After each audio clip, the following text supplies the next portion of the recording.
Global happenings today. We communicate. We analyze global news. Stay tuned. Hello, great people. Welcome back to our channel. We're so excited to have you again. Atiku Abubakar is right now very ready for Wike, and he has thrown diplomacy to the air and ready to hit Wike real hard. And you're going to hear full details of what he had to say after Wike gave him a very unbelievable reply. Don't forget that when he was asked about the issue of choosing Wike, he said that Wike actually came second in the list of governors that were being selected to be his vice president, and that's why he dropped to Wike, and that there's no regret for doing that. And Wike said, man, you're not going to get into that office whether you like it or yes. Now, shockingly, you're going to also, after this, you're going to see a particular document showing that Wike was actually the first. But this guy, Atiku Abubakar, does not care about what people are sending out there and is hitting Wike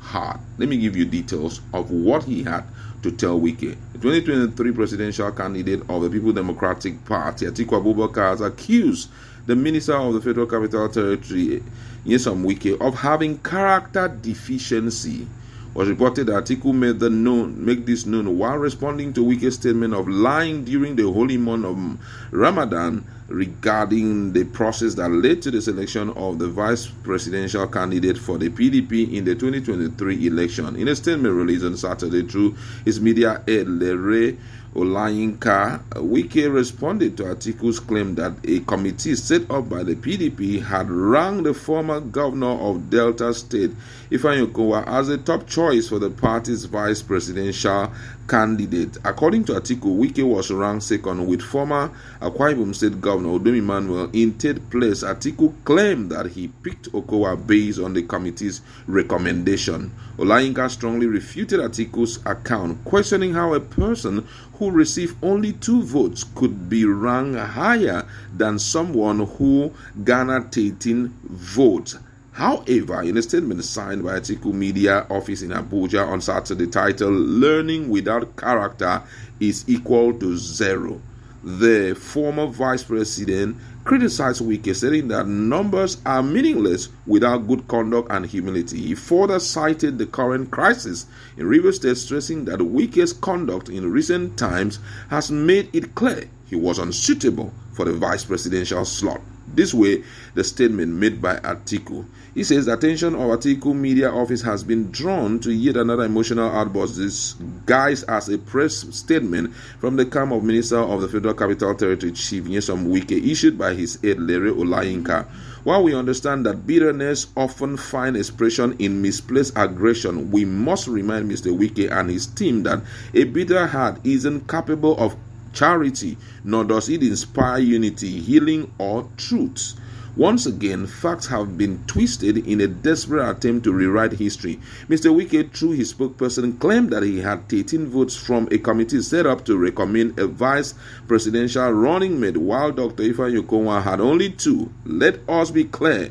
There are no laid-down rules or laws on the selection process of a running mate. Committee consultation and recommendation are advisory in nature. The final decision rests solely and exclusively with the presidential candidate. In this case, Atiku Abubakar, it is a constitutional and strategic choice, not a popularity contest. Assuming but not conceding that Wike had 13 votes and Okowa had 2, just like university conferred degree in learning and in character, one must ask, what is the worth of vote if character scores a 0? Leadership is not only about numbers, it is about temperament, dignity, and ability to unify. A man may boast of numbers, but if his conduct lacks grace and humility, those numbers are empty. We make no apologies for choosing Dr. Ifeanyi Okowa as the running mate in 2023. That decision was based on a combination of intellect, composure, and statesmanship. We have been vindicated by Mr. Wike's public conduct in Rivers State, where he once served as governor, and in Abuja since becoming FCT minister, which has made it abundantly clear why he was unsuitable for the role of vice president in a ticket meant to unify, not divide. We urge Mr. Wike and his social media spokesperson to resist the temptation to sermonize about religious piety during Ramadan and Lent too, while simultaneously fanning the flames of discord. Let us not reduce sacred periods to a tool for petty political jabs. The task of rebuilding our party and our nation is a serious one. It is a time to move beyond bruised egos and focus on what truly matters, the future of Nigeria and the well-being of its people. That was the standpoint of Atiku Abubakar. But interestingly also, meanwhile, Lere Olayinka had shown a document, and in that document it clearly shows that Wike actually came first, and he says that someone needs to show this to Atiku so that he can seek forgiveness from Allah before Ramadan end. He said he picked former Delta State Governor Ifeanyi Okowa as his running mate because the committee set up by PDP to select presidential running mate for the 2023 election ranked Okowa as the top choice, with Wike in second place and former Akwa Ibom State Governor Emmanuel in third. So I picked number one. Here is the report of the committee. Imagine Atiku can't even honor the holy month of Ramadan and keep his lies till the end of the fasting period. And now you know why Atiku can't be trusted. Persons say him they fast, him still they lie. That was what he wrote. However, Nigerians have responded to it. You can see the document there. Jackson Ode, who is a well-known journalist, says, Lere, if you read the committee's report, I was trying to talk to him here. If you read the committee's report again and again, you will see where it says that the three listed names are their preference, with Wike as number one. That does not mean that other names are not preferred, and that also does not mean that the candidate Atiku is under obligation to take the number one. If he had taken the number three, he would still be in order. The three names were recommended, allowing the candidate the choice to select who he can work with, and he chose the number two. He is still in order. I don't want to go into more detail as to what went down because your boss will not like it. Allow sleeping dog lie. 2027 is not very far. That was the response Jackson Ode gave. A lot of other replies also came in. Someone here says, no, you should stop. Your principal Atiku obviously wasn't truthful. Face it. The text that somebody here is replying Jackson Ode. One Victor Femi Stephen said, no, you should stop. Your principal Atiku obviously wasn't truthful. Face it. The text even states, in the following order of preference, I am shocked you are still attempting to justify his dishonesty.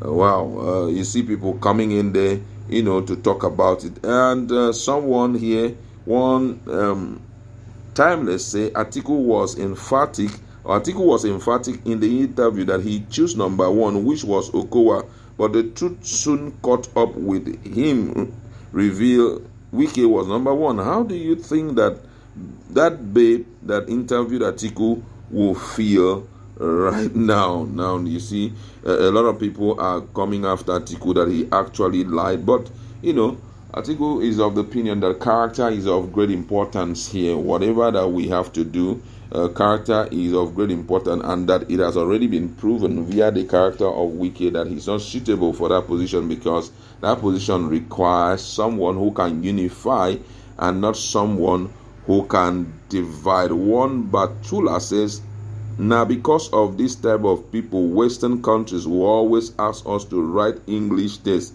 before coming to their country, because where is this report? Does it say that there is a number for each option, or does it say that they prefer one over the other? If you want to lie, at least do it properly. Now, a lot of people are talking about that particular document, that document just listed 3 people, and that the document never said that it is by force one person should be chosen. And it's exactly that way. If you look at the report, they listed the names following order of preference, but the committee decision was reached after considering the larger interest of the party. The committee telling now they say the advisory committee for the selection of blah blah blah, but everything points to one direction, that Atiku Abubakar did not actually say the truth. Let's call a spade a spade. It clearly shows that there were some issues there. He needed to have come out clearly to tell Nigerians, I made my own choice, but not to say that Okowa was placed number 1. The report does not show that. Well, however, we'll leave it there. Let's meet in our conversation and talk more.